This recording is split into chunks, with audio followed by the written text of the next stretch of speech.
Hello everyone, my name is Mike and this is TheBoredCyborg. Let's open some packages.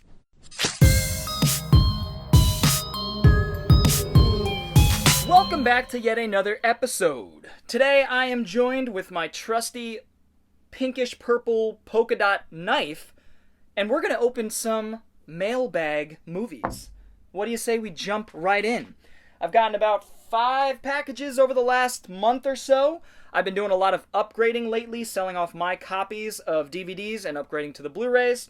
So most of these are upgrades. Let's jump right in. Actually, don't really need the knife for this one. I'm going to keep it on standby, though. Alright. Let's see what we've got here. Oh, this is cool, guys. I forgot I even ordered this. Check this out. Godzilla Generations. This is a game I didn't even know existed. It's got the official Godzilla sticker there. This is a Sega Dreamcast game that never made it to the States. I'm checking it as we go here. Oh, jeez. Oh, wow. It's in great shape. Like, perfect shape. Now, the Dreamcast is region-free, so it'll play this with no problems. Obviously, if there's any text that's not in English, I won't be able to really see it. But from what or to understand it, but what I'm seeing on the back, it looks like it's mostly in English here. So 1 to 4 players, looks like you just play as multiple, like Godzilla and many of the other villains and monsters from the series, and just wreak havoc. That's really what this game looks like it's all about. So got Godzilla right on the front there. Looks like from 1984 or somewhere around there, maybe Biollante. And man, Godzilla Generations, again, a game that I didn't even know existed. I can't wait to throw this into the Dreamcast, give it a spin, and try it out. Next up, we have a package from Cody's Records and stuff. So there's a shout out for you. Let's see here. Pull tab to open. Nice and easy. Still don't need my awesome, beautiful knife. Ah, yes. All right. So we have Monsoon Wedding. I actually got this at the bookstore on DVD on Criterion, and I sold it, upgraded to the Blu-ray here. So Monsoon Wedding is not really my type of movie, but that's part of why I wanted to own it and wanted to check it out. It's directed by Mira Nair, who is an Indian director. And yeah, it came out in 2001. I don't know much about this. I know Mira Nair's been making films since the 80s, I want to say. So she's been a prolific filmmaker over the decades, and Monsoon Wedding is one of her more popular films, so I'm looking forward to checking this out on Criterion Blu-ray. Can't go wrong with that. I think I got this for like $22 and sold my DVD for around the same. So Monsoon Wedding. Alright, I'm just going to use the knife just because, and be careful if you do this at home. Just please be careful. Cut the top. There we are. The knife has now helped. Oh, this is an exciting package. This has 4 items in it. I had no idea. Alright, so let's see here. We're going to take out the stack. I don't want to spoil them. Let's do 1 at a time. What do you say? What do you say we do 1 at a time? We're going to move knife out of the way. Tales from the Crypt and Vault of Horror. This is an Amicus double feature. I believe both of these were Amicus anthology films that Scream Factory put out. I sold my Midnight Movies release of this and upgraded to the Scream Factory version. I have seen both of these. Now, these Amicus anthology horror films get mixed up in my mind. They have probably 5 or 6 of them. Asylum, I mean, there are tons. The House That Dripped Blood. But they were pumping out these horror anthology films. And so it's hard for me to differentiate what stories are in what films and, whatnot. Torture Garden, there are so many that the British were doing. Now, Tales from the Crypt was directed by Freddie Francis, one of my favorite directors, genre directors. I love him. He was the cameraman for Terence Fisher during the Hammer glory days and started directing his own stuff on the side, and it's fantastic. He's also a wonderful cinematographer who's been nominated for many awards. Tales from the Crypt, I'm pretty sure, was drawing from the EC comics from the 50s, and definitely setting the groundwork for the TV show in a lot of ways, because each segment is a story that leads to the demise of said character, of a particular character. So it follows in the same suit of the show that would come like 15 years later, honestly. This is 1972, so pretty cool. Tales from the Crypt, Vault of Horror. Gotta give these two a rewatch, especially on the Blu-ray. Next up, we got a slipcover. Tintorera, The Killer Shark. This is Rene Cardona Jr., is that right? Rene Cardona Jr. Rene Cardona Jr. directed this little Spanish shark film, I want to say in 78. Yeah, 78. So a few years after Jaws, of course. So this is sort of the Spanish version of Jaws. It seems to be more focused on horror. And, I mean, look at that poster, folks. Look at that artwork, which it looks like it's original. It is incredible.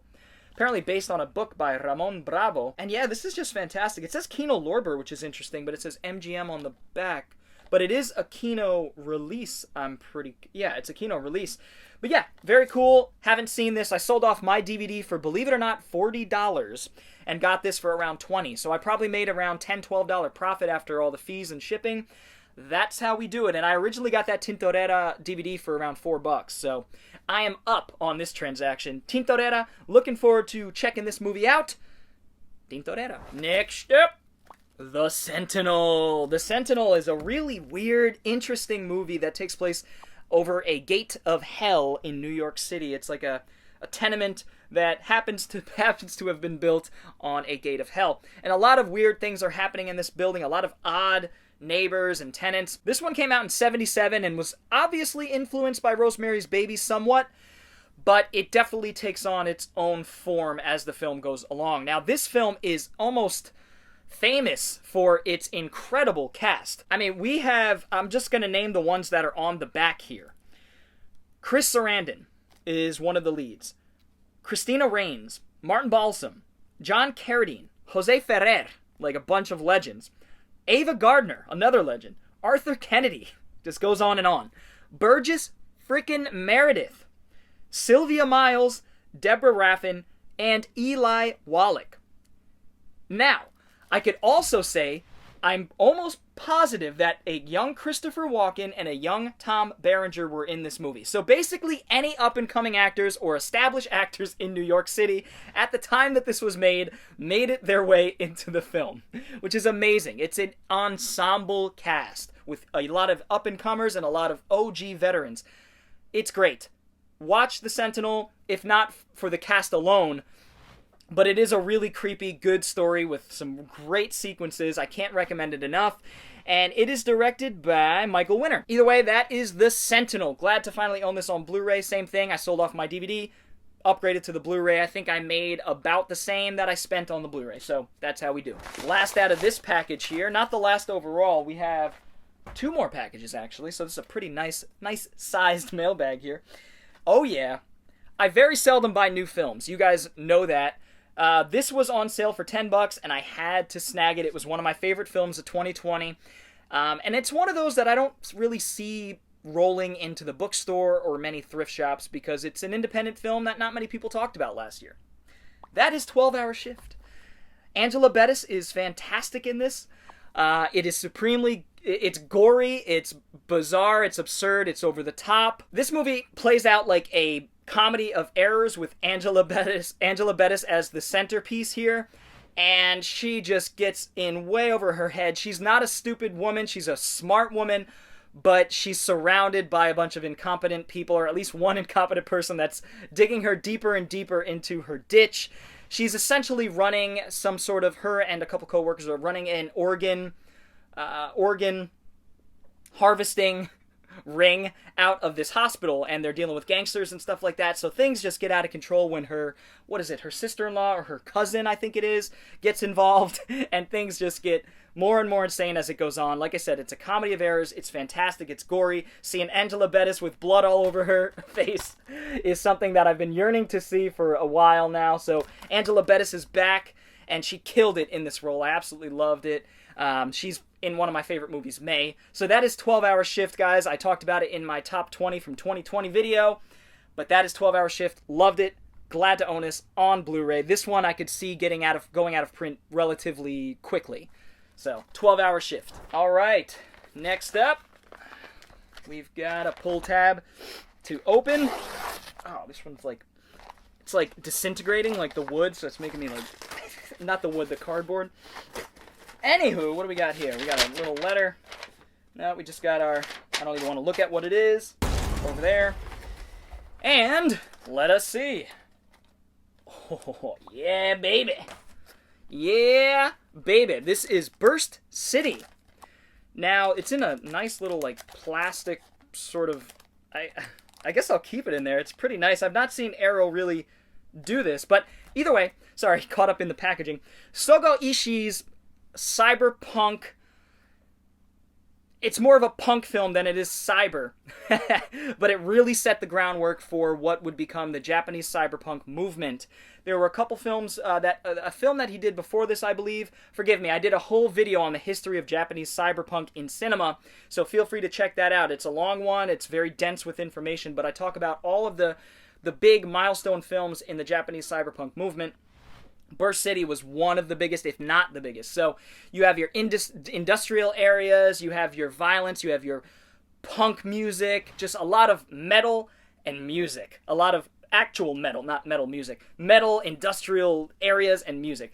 And it's just there's not much of a story or a narrative. There is, but it holds together very loosely. But it's more of just a rebellious, angry, pissed off, malcontent sort of film, and I could relate with all of those things. So Burst City is awesome.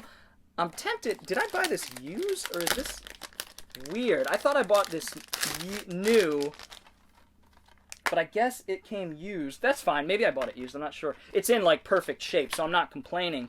Arrow does a great job, as usual, with all the packaging. I'm gonna put this right back in there. It's not a bad idea. Either way, that is...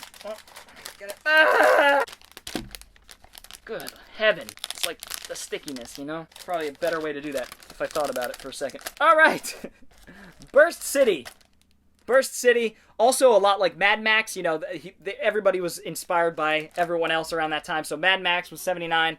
Obviously, the Japanese saw it and were inspired by it and made their own genre, and it became awesome. And we got films like Tetsuo. So, Burst City. Check it out if you haven't seen it. Sogo Ishii. I don't absolutely love this film, but I really like it, and it's one I'm looking forward to going back to. I think it's one that'll grow on me. So, Burst City. Oh! And last but certainly not least, we're going to use our handy-dandy knife once more, just because it's here.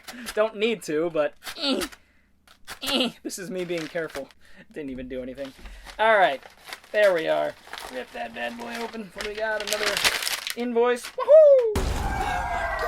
And, last but certainly, maybe I have no idea if it's least. A PS4 game. I was looking at some of the cheaper independent PS4 games since I've been playing a lot of indie PS4 stuff, especially by Housemarque, which you guys, if you have me on Instagram, instagram.com/TheBoredCyborg, you'd see that I've been playing some Housemarque games like Nex Machina and Matterfall and Resogun. But this is not by Housemarque. This is by a company called Rising Star Games and Kraken Empire, it looks like. I'm not sure who is the developer, who is the publisher. Looks like Rising Star is the developer. I'm going to try to pronounce this Chromea. So I think it's pronounced Chromea or Chromaya. I'll put some screenshots up on the back, but it looks like a really trippy geometrical shooter. Geometrical shooter of some kind. It looks colorful, trippy, acid-induced, my kind of things. Shmup gameplay redefined. I prefer the term shooter. We used to call those types of games shooters growing up, and then first-person shooters came out, which were first-person shooters, and now everybody just calls them shoot-em-ups or shmups, which is totally fine. Adaptive AI enemies. So this looks like something I'll really enjoy. The cool thing about the PS4 and its games, you could buy games from anywhere in the world, and they should play perfectly fine on the PS4. So I've been buying Matterfall I got from China. This I think I got from overseas in England. So really excited to have this and to give this a whirl. I love these independent, weird, quirky, artistic games. So that is Chromaya or Chromea. Chromea. I just want to thank you all for checking out this little mailbag video. Some really cool stuff this time around. I know it's been a while since I've done one of these, but it was 2020 and stuff, so hope you guys enjoyed this. If you did enjoy this, feel free to give the video a thumbs up, and if you're new to the channel and want to see more videos like it, go ahead and hit the subscribe button, as well as the little bell for notificaciones. I have a Patreon and t-shirts. Links are in the description below. Any support is much appreciated. I'd love to know what you guys have picked up over the last month or so, gotten in the mail, maybe a mailbag sort of thing. What have you received that you didn't find at the thrift stores? I'm curious, so feel free to leave that down in the comments below. We'll get a little discussion row. Anyway, guys, I will see you all next time. Bored Cyborg is out. Peace!